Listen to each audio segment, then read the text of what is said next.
ನೀರು ಬಿಡಲು ಆದೇಶ, ಕಟ್ಟೆಯೊಡೆದ ಅನ್ನದಾತರ ಆಕ್ರೋಶ. ಹಲವು ಜಿಲ್ಲೆಗಳಲ್ಲಿ ರೈತರು ಬೀದಿಗಿಳಿದಿದ್ದು ಕನ್ನಡ ಸಂಘಟನೆಗಳು ಪ್ರಾಣ ಕೊಟ್ಟೇವು ನೀರು ಕೊಡಲ್ಲ ಅಂತ ರೋಷಾವೇಶ ವ್ಯಕ್ತಪಡಿಸ್ತಾ ಇದ್ದಾರೆ. ಬೆಂಗಳೂರು, ಮೈಸೂರು, ರಾಮನಗರ, ಚಾಮರಾಜನಗರ, ಮಂಡ್ಯ, ಶಿವಮೊಗ್ಗ ಸೇರಿ ಹಲವೆಡೆ ಪ್ರತಿಭಟನೆಯ ಕಿಚ್ಚು ಕಂಡು ಬರ್ತಾ ಇದೆ.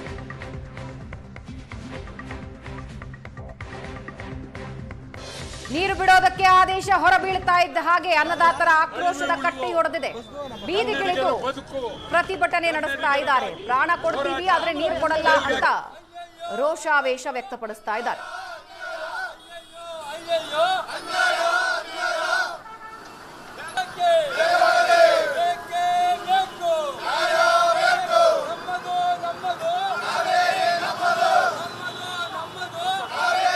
ಇಲ್ಲ, ಬೆಳೆಗೆ ನೀರು ಇಲ್ಲ, ಕುಡಿಯೋ ನೀರಿಗೂ ಮುಂದಿನ ದಿನಗಳಲ್ಲಿ ತತ್ವಾರ ಬರುತ್ತಾ ಅನ್ನೋ ಟೆನ್ಷನ್ ನಲ್ಲಿ ರಾಜ್ಯದ ಜನತೆ ಇದ್ದಾರೆ.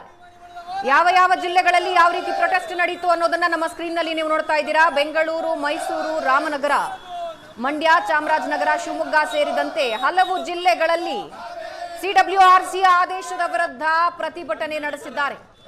ಕನ್ನಡಪರ ಸಂಘಟನೆಗಳು, ರೈತ ಸಂಘಗಳು ಬೀದಿಗಿಳಿದು ಪ್ರೊಟೆಸ್ಟ್ ಮಾಡ್ತಾ ಇರೋದನ್ನ ನೀವು ನೋಡ್ತಾ ಇದ್ದೀರಿ. ಪ್ರಾಣ ಕೊಟ್ಟೇವು ನೀರು ಕೊಡಲ್ಲ ಅಂತ ಘೋಷಣೆ ಕೂಗುತ್ತಾ ಇದ್ದಾರೆ.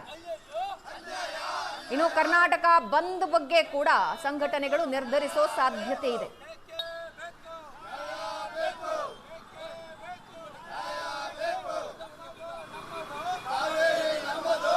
ಅನ್ಯಾಯ ಖಂಡಿಸಿ ಕಾವೇರಿ ಕೊಳ್ಳದಲ್ಲಿ ರೈತರ ಪ್ರತಿಭಟನೆ ತೀವ್ರಗೊಂಡಿದೆ. ಮೈಸೂರು, ಮಂಡ್ಯ, ರಾಮನಗರದಲ್ಲಿ ರೈತರು, ಕನ್ನಡ ಸಂಘಟನೆಗಳ ಕಿಚ್ಚು ಜೋರಾಗಿದ್ದು ತಮಿಳುನಾಡಿಗೆ ಕಾವೇರಿ ನೀರು ಬಿಡಬಾರದು ಅಂತ ಹಕ್ಕೊತ್ತಾಯಿಸ್ತಾ ಇದ್ದಾರೆ. ಮಂಡ್ಯ ಜಿಲ್ಲೆ ಶ್ರೀರಂಗಪಟ್ಟಣದಲ್ಲಿ ರಸ್ತೆ ತಡೆದು ರೈತರು ಆಕ್ರೋಶ ವ್ಯಕ್ತಪಡಿಸಿದ್ರು. ಇನ್ನು ಮೈಸೂರು, ಊಟಿ ರಸ್ತೆ ತಡೆದು ಮೈಸೂರಿನಲ್ಲಿ ರೈತರು ಪ್ರತಿಭಟನೆ ಮಾಡಿದ್ರು. ರಾಮನಗರದ ಐಜೂರು ವೃತ್ತದಲ್ಲಿ ರಾಜ್ಯ ರೈತ ಸಂಘ ಹೋರಾಟ ನಡೆಸಿದೆ. ರಾಜ್ಯದ ಹಲವು ಜಿಲ್ಲೆಗಳಲ್ಲಿ ಸಿಡಬ್ಲ್ಯೂಆರ್ಸಿ ಆದೇಶದ ವಿರುದ್ಧ ಬೀದಿಗಿಳಿದು ಪ್ರತಿಭಟನೆ ಮಾಡ್ತಾ ಇದ್ದಾರೆ.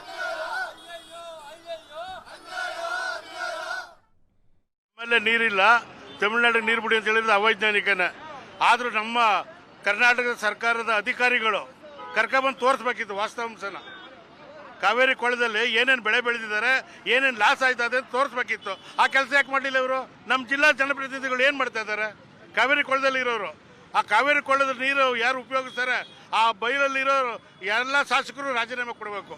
ಫಸ್ಟು ನಾವೇನು ಬೀದಿಗಿಳಿತೀವಿ ರೈತರು, ಅಲ್ಲಿ ನಮ್ಮ ಜೊತೆ ಬರಬೇಕು. ಅವರು ನೀರು ಬಿಡು ವಿಚಾರದಲ್ಲಿ ಏನ್ ಸಿಡಬ್ಲ್ಯೂಆರ್ಸಿ ಏನ್ ತೀರ್ಮಾನ ತಗೊಂಡದೆ, ಇಲ್ಲಿ ಸ್ಥಳೀಯ ವಿಚಾರಗಳನ್ನ ಕಲೆಕ್ಟ್ ಮಾಡೋ ಸಿಡಬ್ಲ್ಯೂಆರ್ಸಿಗೆ ವಿಚಾರ ಕಳಿಸ್ಬೇಕು.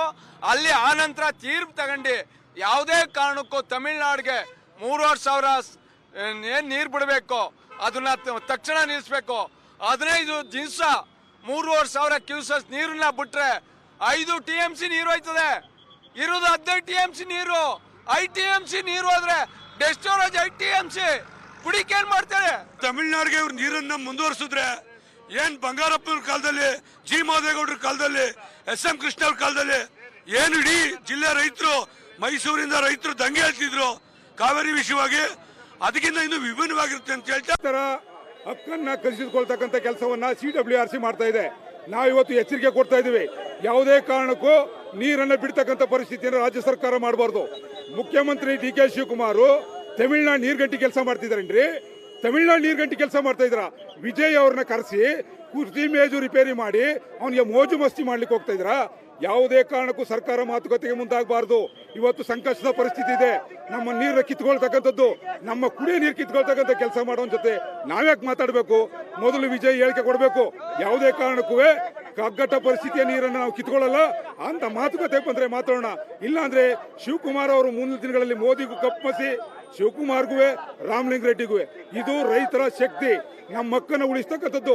ಕಬಿಲಿಲಿ ರೈತ ಸತ್ತಿದ್ರೆ ಕಳಿಸ್ತಾರಿ, ಅದೇ ರೈತ ಸಾವನ್ನ, ರೈತ ಆತ್ಮಹತ್ಯೆಯನ್ನು ಮತ್ತೆ ನೀವು ನೋಡಬೇಕು ಅಂದ್ರೆ ಶಿವಕುಮಾರ್ ಅವರೇ, ನಿಮ್ಮ ಸರ್ಕಾರಕ್ಕೆ ಕಳಂಕ ಬರ್ತದೆ. ಈ ಮಂಡ್ಯ ಜಿಲ್ಲೆಯ ರೈತರ ಜೊತೆಗೆ ಕರ್ನಾಟಕದ ಸುಮಾರು 8 ಜಿಲ್ಲೆಯ ರೈತರಿಗೆ ಜನಗಳಿಗೆ ಮರಣ ಶಾಸನ ಆದೇಶವನ್ನು ನೀಡಿದೆ. ಇವತ್ತು ಬೆಂಗಳೂರು ಬಹುಕೋಟಿ ಜನಗಳಿಗೆ ಕಾವೇರಿ ನೀರು ಬೇಕು ಕುಡಿಯೋಕ್ಕೆ. ಇವತ್ತು ಮಂಡ್ಯ ಜಿಲ್ಲೆ ರೈತರಿಗೆ ಕಾವೇರಿ ನೀರು ಜೊತೆಗೆ ಕಾವೇರಿ ಕೊಳ್ಳದ ಅಚ್ಚುಕಟ್ಟು ಪ್ರದೇಶ ಅಂತ ಹೇಳಿಸ್ಕೊಳ್ಳುವಂಥ ಹೇಮಾವತಿ ಇರ್ಬೋದು, ಕಬಿನಿ ಇರ್ಬೋದು, ಆರಂಗಿ ಇರ್ಬೋದು, ಈ ಭಾಗನೂ ಸಹ ಕಾವೇರಿ ಕೊಳ್ಳ ಅಂತಲೇ ಹೇಳೋದು. ಈಗ ಏನು ಹಲವಾರು ವರ್ಷಗಳಿಂದ ನಾವು ನೋಡ್ಕೊಂಡು ಬರ್ತಾ ಇದ್ದೀವಿ, ಈ ಏನು ಕಾವೇರಿ ನಿಯಂತ್ರಣ ಸಮಿತಿ ಆದೇಶ ಇದೆ ಯಾವತ್ತೂ ಕನ್ನಡಿಗರ ಪರವಾಗಿ ಬಂದಿಲ್ಲ, ಕರ್ನಾಟಕ ರಾಜ್ಯ ಪರವಾಗಿ ಬಂದಿಲ್ಲ. ಅವ್ರು ಯಾವತ್ತು ತಮಿಳುನಾಡರ ಏಜೆಂಟರ ರೀತಿ ವರ್ತನೆ ಮಾಡ್ತಾ ಇದ್ದಾರೆ. ಇವತ್ತೇನಾದರೂ ರಾಜ್ಯ ಸರ್ಕಾರ, ಮಾನ್ಯ ಮುಖ್ಯಮಂತ್ರಿಗಳೇ, ಏನಾದ್ರು ತಮಿಳುನಾಡಿಗೆ ಏನಾರು ನೀವು ನೀರು ಏನಾರು ಹರಿಸಿದ್ರೆ ಮುಂದೆ ಆಗುವಂಥ ಅನಾಹುತವನ್ನ ಕರ್ನಾಟಕ ರಕ್ಷಣಾ ವೇದಿಕೆ ಯಾವುದೇ ಕಾರಣಕ್ಕೂ ಬಿಡೋದಿಲ್ಲ. ಸನ್ಮಾನ್ಯ TN ನಾರಾಯಣಗೌಡ ನೇತೃತ್ವದಲ್ಲಿ ಇಡೀ ರಾಜ್ಯಾದ್ಯಂತ ಬೃಹತ್ ಏನು ನಿನ್ನೆ CWRC ಪ್ರತಿದಿನ 3,500 ಕ್ಯೂಸೆಕ್ ನೀರಿನಂತೆ 4 TMC ಏನು ನೀರು ಬೇಡಕ್ಕೆ ಹೇಳಿದ್ದಾರೆ ಕರ್ನಾಟಕ ಸರ್ಕಾರಕ್ಕೆ, ಇದು ಅವೈಜ್ಞಾನಿಕವಾಗಿದೆ. ಈಗಾಗಲೇ ಡ್ಯಾಮ್ಗಳ ಪರಿಸ್ಥಿತಿ ನೋಡಿದ್ರೆ ಕುಡಿಯೋ ನೀರು ಭಾಳಷ್ಟು ಕಷ್ಟ ಆಗ್ತದೆ, ಕೆರೆ ಕಟ್ಟೆಗಳಿಗೂ ನೀರು ಬಿಟ್ಟಿಲ್ಲ, ಜನ ಜಾನುವಾರುಗಳು ಸಾಯ್ತಾ ಇದ್ದಾವೆ. ಇಂಥ ಸಮಯದಲ್ಲಿ CWRC ಏಕಪಕ್ಷೀಯವಾಗಿ ಮತ್ತು ಇವರ ಏನು ಕರ್ನಾಟಕ ಸರ್ಕಾರದ ಒಂದು ವೀಕ್ನೆಸ್ನ ನೋಡ್ಕೊಂಡು ಇವತ್ತು ಆದೇಶನ ಕೊಟ್ಟಿದ್ದಾರೆ. ಮತ್ತು ಅಲ್ಲಿ ವಾದ ಮಂಡಿಸಲು ನಮ್ಮ ಸರ್ಕಾರ ವೀಕ್ ಆಗಿದೆ. ಮತ್ತು ಕೇಂದ್ರ ಸರ್ಕಾರ ಮತ್ತು CWRC ನಮ್ಮಿಬ್ಬರ ಮಧ್ಯೆ, ತಮಿಳುನಾಡು ಕರ್ನಾಟಕದ ಮಧ್ಯೆ ರಾಜಕೀಯ ಮಾಡ್ತಾ ಇದ್ದಾರೆ. ನಮ್ಮ ಜನಗಳನ್ನ ಎತ್ಕಟ್ಟಿ ಜಗಳ ಆಡಿಸಿ ನಮ್ಮ ಭಾವನೆಗಳನ್ನು ಕೇಳಿಸ್ತಾ ಇದ್ದಾರೆ.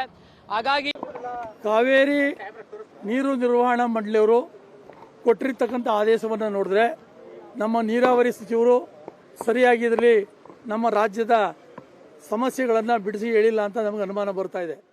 ಯಾಕೆಂದರೆ ಕಳೆದ 2 ತಿಂಗಳಿಂದ ನಮಗೆ ಮಳೆ 50% ಮಳೆ ಬಂದಿಲ್ಲ, ಜಲಾಶಯಗಳು ನೀರಿಲ್ಲ, ಮತ್ತು ಕುಡಿಲಿಕ್ಕೂ ನೀರಿಲ್ಲ ಅನ್ನುವಂಥ ಸಂಗತಿ ಗೊತ್ತಿದ್ರೂ ಕೂಡ ಯಾಕೆ ನೀರಾವರಿ ಇಲಾಖೆಯವರು ಸಮರ್ಪಕವಾದಂಥ ವರದಿಯನ್ನು ಕೊಡದೇನೆ ಇವತ್ತು ರಾಜ್ಯಕ್ಕೆ ಅನ್ಯಾಯ ಮಾಡಲಿಕ್ಕೆ ಹೊರಟಿದ್ದಾರೆ.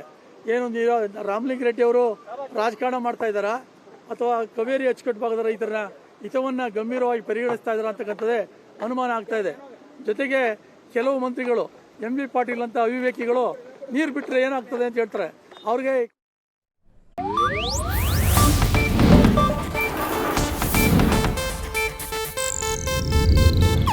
ಇದು ಏಷ್ಯಾನೆಟ್ ನ್ಯೂಸ್ ನೆಟ್ವರ್ಕ್ ಪ್ರಸ್ತುತಿ.